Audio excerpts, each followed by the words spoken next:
Have you ever wondered what happens when things go wrong at a business? I'm not just talking about a slow day, I mean the big stuff. Imagine a fire, a major flood, or even a cyber attack that locks up all the computers. These are the moments that can shut a company down for good.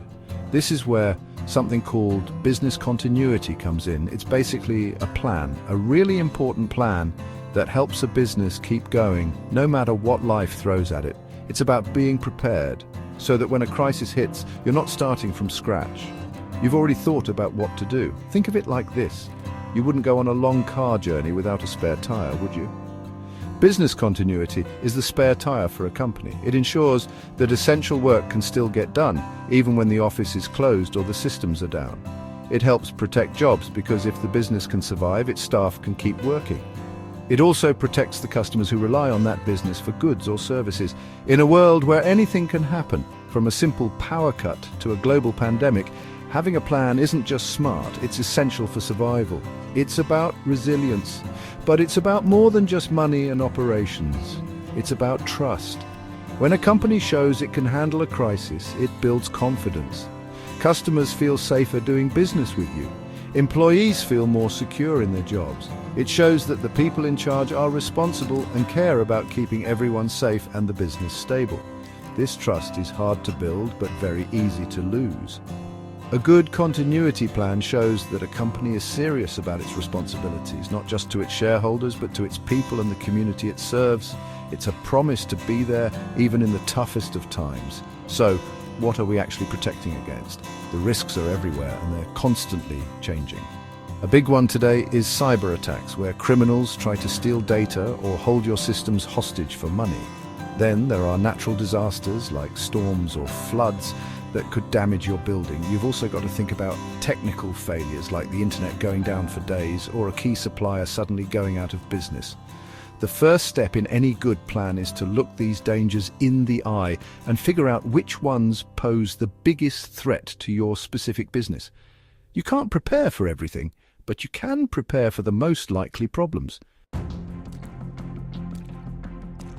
Right, so we know what the risks are. The next step is to work out what they could actually do to the business. This is called an impact analysis. It sounds complicated, but it's pretty simple. You just ask, if this happened, what would be the damage? How much money would we lose each day? Which parts of the business are the most important to get running again first? For a shop, it might be the tills and the stockroom. For an online business, it's the website. Identifying that these critical functions is key because in a crisis, you need to know exactly where to focus your energy first. Once you know what's most important, you can start making a plan. This isn't a massive, dusty document that sits on a shelf.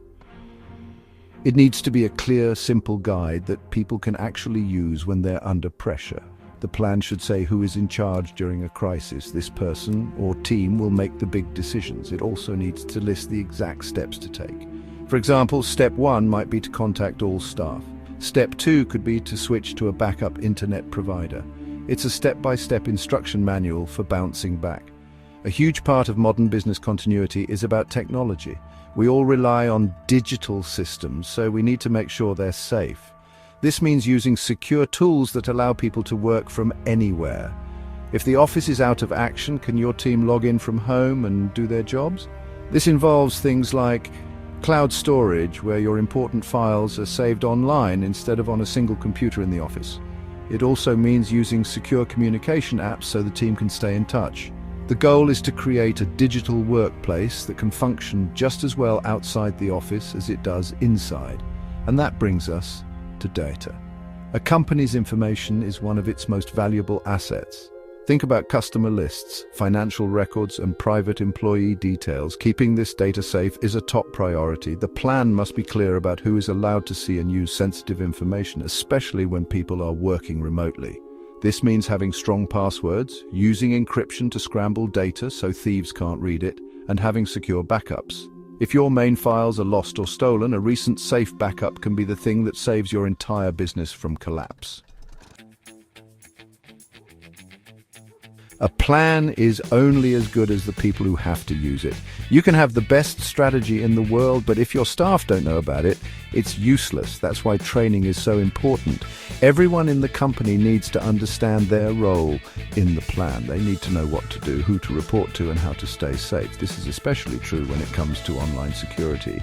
Staff need to be trained to spot phishing emails, those fake messages that try to trick you into giving away your password.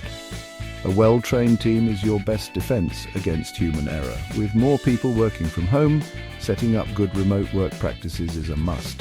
It's not just about giving someone a laptop and hoping for the best. Businesses need to make sure that home working is just as secure and efficient as being in the office. This means providing the right equipment and secure access to company systems. It also involves setting clear expectations about working hours and communication. Using trusted tools for video calls and team chats like Microsoft Teams or Slack helps keep everyone connected and on the same page, no matter where they are logging in from. When a crisis does hit, communication is everything. Panic spreads when people are left in the dark.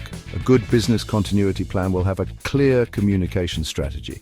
How will you tell your staff that the office is closed? How will you update customers about delays? You need reliable ways to get messages out quickly, like a group text message system or a dedicated phone line. The information needs to be clear, honest, and regular. Even if the news is bad, keeping people informed shows strong leadership and helps everyone feel more in control of the situation. The tools we use for work are vital. Choosing the right technology can make all the difference in an emergency. It's about finding software and systems that are reliable and secure. For example, using cloud-based software means you can access your work from any device with an internet connection. This is a game changer if your office computer is inaccessible. It's also important to have secure ways for people to connect to the company network from outside the office, like a virtual private network, VPN. Investing in the right tech is investing in your ability to keep working. So, you've got a plan, but how do you know it will actually work? You have to test it. This is probably the most important part of the whole process. You can run drills like a fire drill, but for other types of emergencies. For instance, you could run a simulation where you pretend the main server has failed. Does everyone know how to switch to the backup? Can people still access the files they need? These tests will always show you where the weaknesses are in your plan. It's much better to find these problems during a practice run than during a real crisis. A business continuity plan is never truly finished. It's a living document that needs to be updated regularly. The world changes, and so do the risks. A year ago, your biggest worry might have been a supplier issue. Today, it might be a new type of cyber attack. You need to review your plan at least once a year, or whenever something significant changes in your business. Did you hire a lot of new people? Did you start using a new software system? Every change is a reason to look at your plan again and make sure it's still fit for purpose. This constant improvement is what keeps you ready. Following rules and standards can really help. There are official guidelines for business continuity, like the ISO 22301 standard. You don't have to follow them, but they provide a brilliant framework. They are basically a best practice guide created by experts from around the world. Following these standards can help you make sure you haven't missed anything important. It also shows your customers and partners that you are serious about being a resilient and reliable business. It's a mark of quality that can give you an edge over competitors who aren't as prepared. In the end, it all comes down to being forward-thinking. Business continuity isn't about looking back at disasters that have already happened. It's about looking ahead to the challenges that are yet to come. It's about building a culture of resilience where everyone in the company understands the importance of being prepared. It's not a one-off project, it's a continuous mindset. By embedding this way of thinking into everything you do, you give your business the best possible chance to not just survive a crisis, but to emerge from it even stronger. And in today's unpredictable world, that's a powerful thing.